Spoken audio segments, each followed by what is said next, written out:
Olá, meu nome é Maria Del Pilar Esteves Dias, eu sou oncologista clínica do Instituto do Câncer do Estado de São Paulo, que é o ICESP, e do Hospital Sírio-Libanês. E aqui nós temos... Eu sou Angélica, oncologista da UFMG e presidente do Grupo Brasileiro de Tumores Ginecológicos, o Grupo EVA.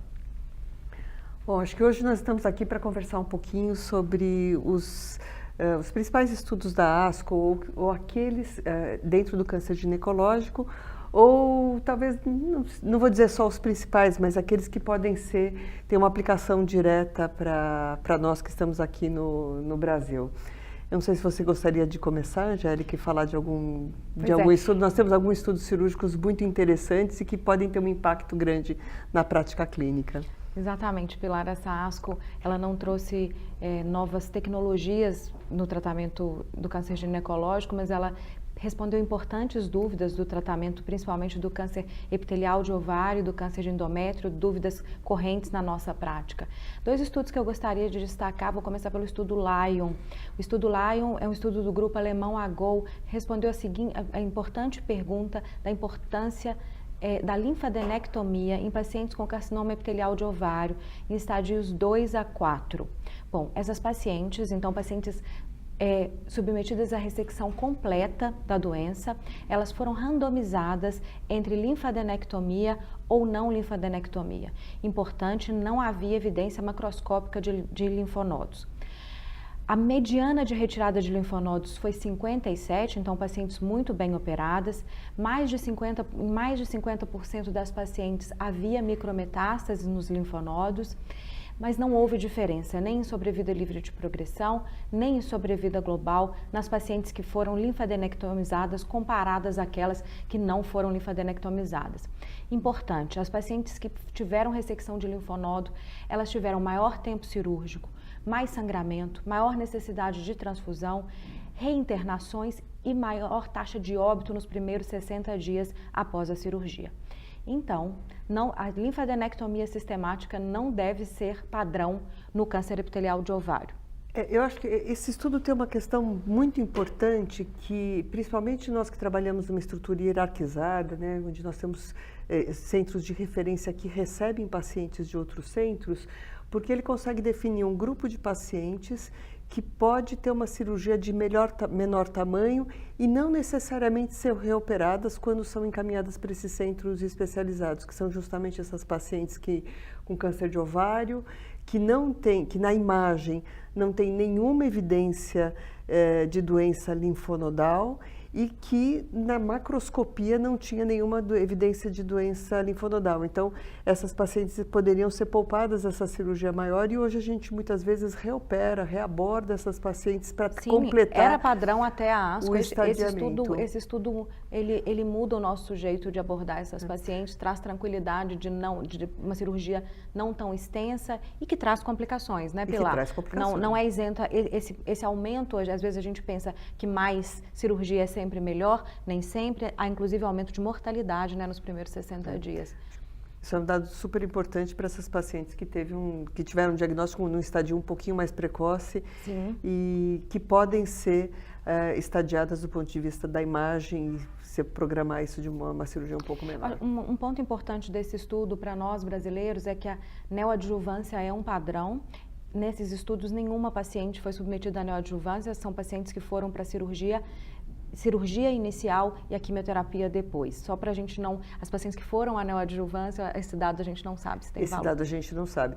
Mas ele continua reforçando que pacientes que têm uma doença inicial, pacientes que têm uma doença inicial passíveis de uma citorredução ótima, elas devem ser primeiro operadas. Sim, e devem ir para a citorredução ótima.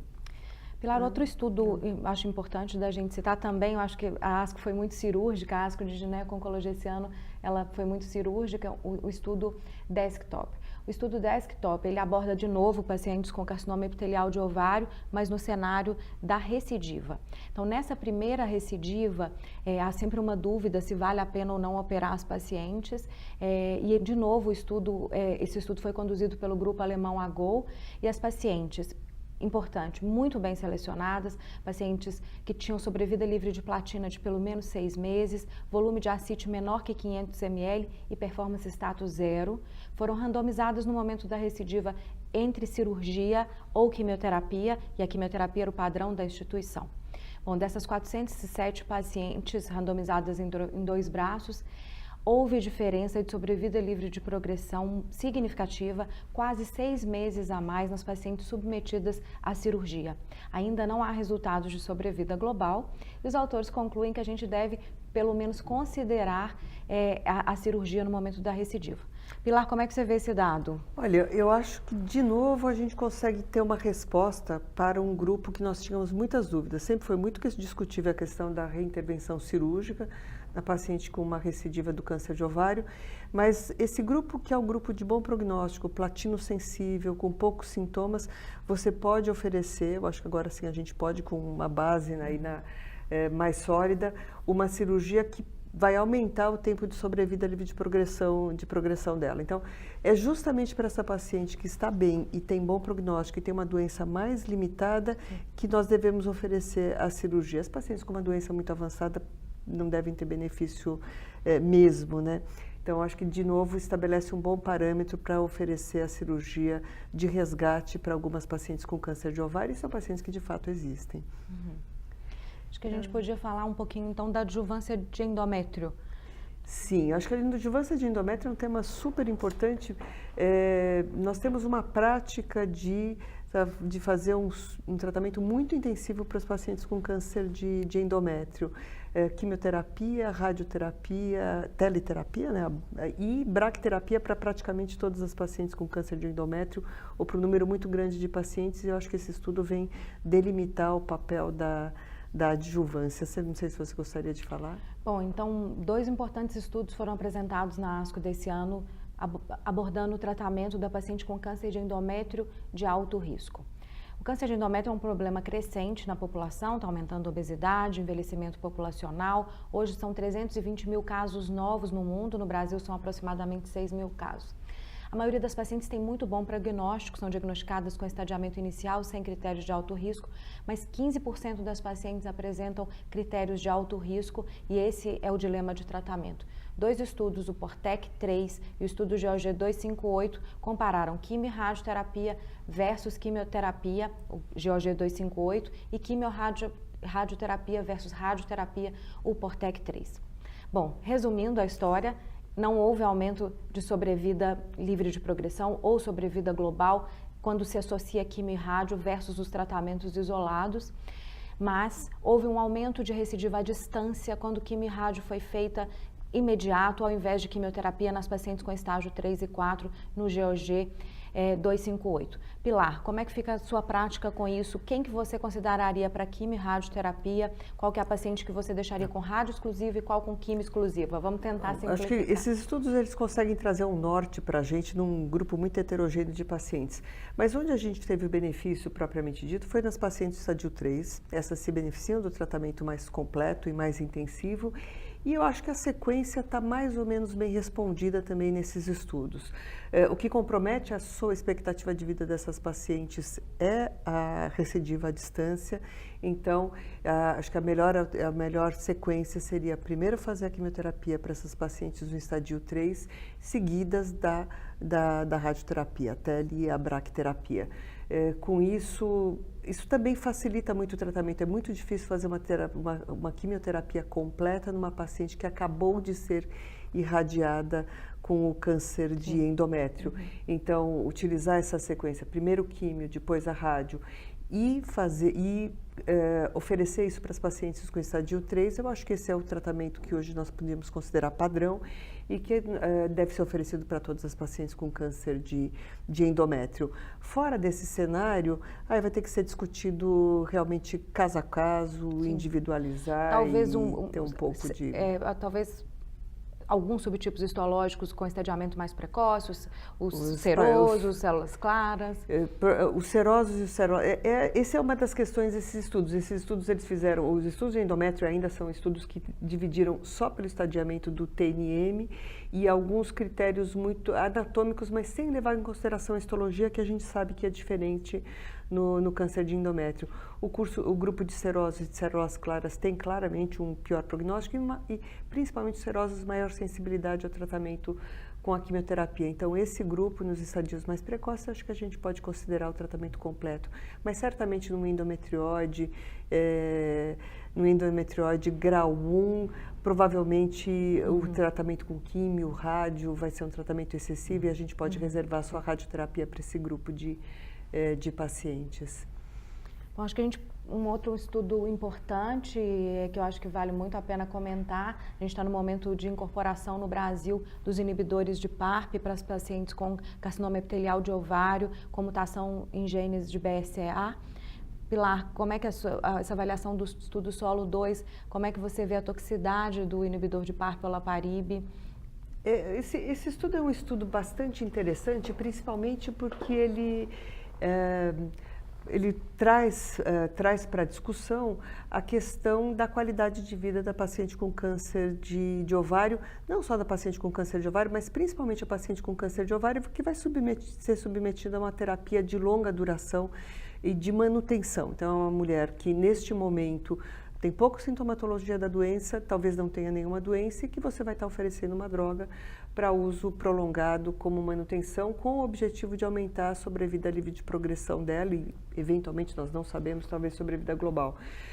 Os estudos o estudo Solo 2, que é onde foi avaliada a qualidade de vida, mostrou um aumento da sobrevida livre de progressão expressivo, e o que foi feito foi comparar a qualidade de vida dessas pacientes, as pacientes que receberam placebo versus as pacientes que receberam olaparib, porque nós sabemos que existem alguns eventos adversos com olaparib, náuseas, astenia, e a ideia, acho que a discussão é o quanto isso impacta a qualidade de vida. E a qualidade de vida foi mantida ao longo desse estudo. Então, quando comparado com o grupo placebo, quer dizer, mulheres que não estavam tomando nenhuma medicação, houve uma manutenção da qualidade de vida no grupo que recebeu olaparib, então é uma droga bem tolerada. E houve também um aumento do tempo com menos sintomas, ou decorrentes do próprio tratamento ou decorrentes da doença. Então, não só houve uma manutenção da qualidade de vida, como essa manutenção se deu por mais tempo quando você compara com o grupo que estava tomando placebo.